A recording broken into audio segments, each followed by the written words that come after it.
What's up, Taiwan? Good evening. I'm Leslie Liao with 10 minutes of news from here in Taiwan and around the world. The number of furloughed workers in Taiwan has hit a new high for the year. Government figures released Friday show over 22,000 workers on unpaid leave in the country, up more than 1,000 from the week before. Most of the workers newly furloughed are in the hospitality and the food and beverage industries, sectors still affected by the country's latest COVID-19 outbreak. The government is set to launch a domestic travel subsidy program later this month, which is expected to give a boost to local hotels, restaurants, and drink shops. Taiwan's government has launched an expanded rental subsidy program. It has budgeted over $1 billion to help disadvantaged households. Eric Gao has more details. Taiwan's government is shelling out to help disadvantaged people afford housing. It has expanded a rental subsidy program's budget from $190 million to over $1 billion. The government has also eased eligibility requirements and hopes to help 500,000 families. Eligible low and middle income households can get up to $270 a month in rent subsidies, helping to cover one of their main living expenses. 租金，然后可能吃饭、加油这些开销扣一扣，我现在一个月大概3万块，要存钱真的很难啦。Applications for the new subsidies are now open, and funds will be distributed to successful applicants starting in October. Klein Wong and Eric Gao for TaiwanPlus. To learn more about this, we turn to housing activist Penghu, who says people who need this money might run into challenges in getting it. 我想最大的挑战跟瓶颈会卡在台湾的房东约有7到9成长期是在租屋的过程是用自用住宅的名义在申报，也就是台湾俗称的租屋黑市跟逃漏税的现象。那这个部分很严重的影响到政府的这50万户300亿的租金补贴是不是有办法达到50万户原来它的一个政策目标。因为房东会担心就是说如果他的房客去申请租金补贴，可能之后他的税就会增加，就是不太愿意让房客去申请。Taiwan has received its first shipment of the Novavax COVID vaccine. More than 500,000 doses destined for adults arrived on Thursday. Unlike the Moderna and BNT vaccines, which were created using a brand new technology, the Novavax vaccine is made with a more traditional technique. This is something the company's chief medical officer thinks could win over vaccine holdouts. Some doctors also say it has milder side effects. Taiwan has ordered more than 2 million doses in all, which should arrive by the end of the year. Taiwan has issued travel alerts for 44 countries that have reported cases of monkeypox. A level 2 travel health notice is now in place, which cautions travelers to take precautions before they head abroad. It's the second highest alert level in Taiwan's 3-tier system. Since May, more than 5,000 cases of the virus have been reported in 55 countries. 11, including Taiwan, have only reported imported cases. And now to Hong Kong, which is marking its 25th anniversary of the Handover. Chinese President Xi Jinping has left Hong Kong after 2 days of events marking the city's move from a British colony to Chinese rule.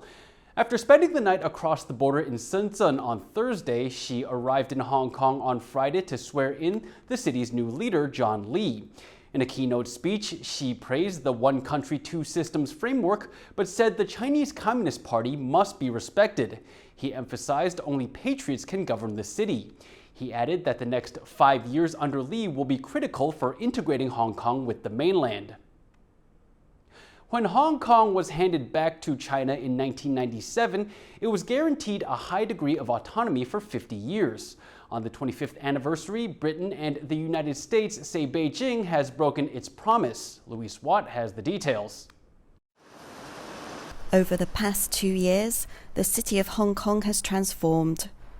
The former British colony that functioned as a place separate from the rest of China has now come to resemble the cities under the tight control of leader Xi Jinping seen across the border.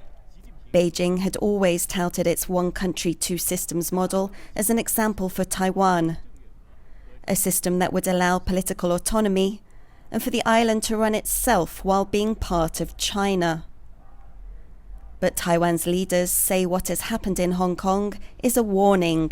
中国答应香港人民的已经被世界看穿，被香港人民唾弃。我们也更可以知道，我们一定要坚守台湾的主权、自由、民主。中国的所谓一国两制根本不堪检验。 But that's not how China's leader sees Hong Kong's evolution under the wide-ranging national security law imposed by Beijing on July 1st, 2020.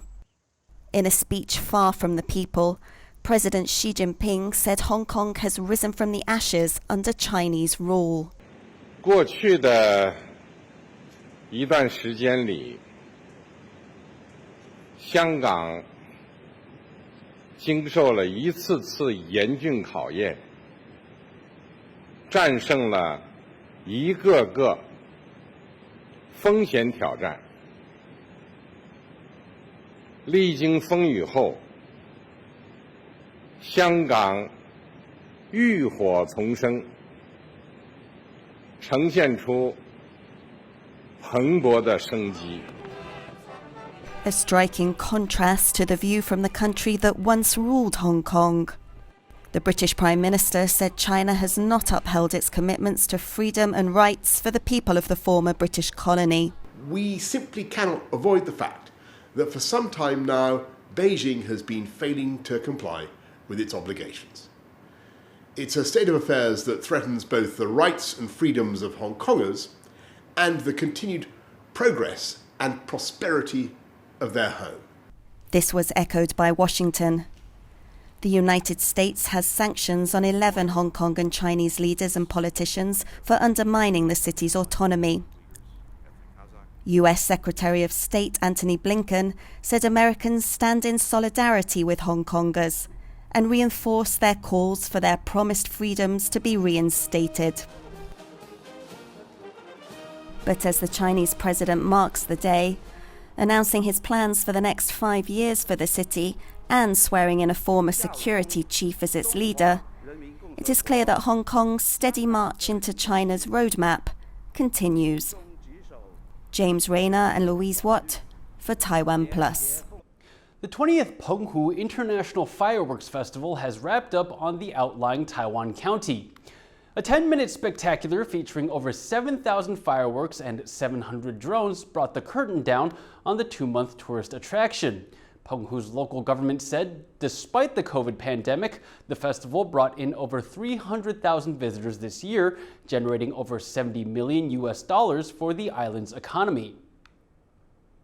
The 33rd Golden Melody Awards, known as Taiwan's Grammys, kicks off on Saturday in the southern city of Kaohsiung. This year, the GMA committee selected 173 nominees from more than 20,000 applicants. Singaporean singer-songwriter Tanya Chua holds the most nominations this year with a total of 8. She is tied with Taiwanese indigenous singer Ah Mei for the record of most wins in the Best Mandarin Female Singer category at 3 awards each. Taiwanese singer-songwriter Hua Wei has the second most nominations this year at 7. An awards show wouldn't be complete without performances, and this year's lineup includes Taiwanese singers such as Yoga Lin, Lala Xu, Eve Ai, Wei Bird, and more. English speakers in Asia can join the live watch party on TaiwanPlus's YouTube channel. Thank you for watching What's Up Taiwan. Remember to download the TaiwanPlus app for more stories from Taiwan and around the world. Finally today, we leave you with footage of the Kyiv Orchestra performing for NATO leaders at Madrid's Prado Museum. I'm Liao. Take care and see you next time.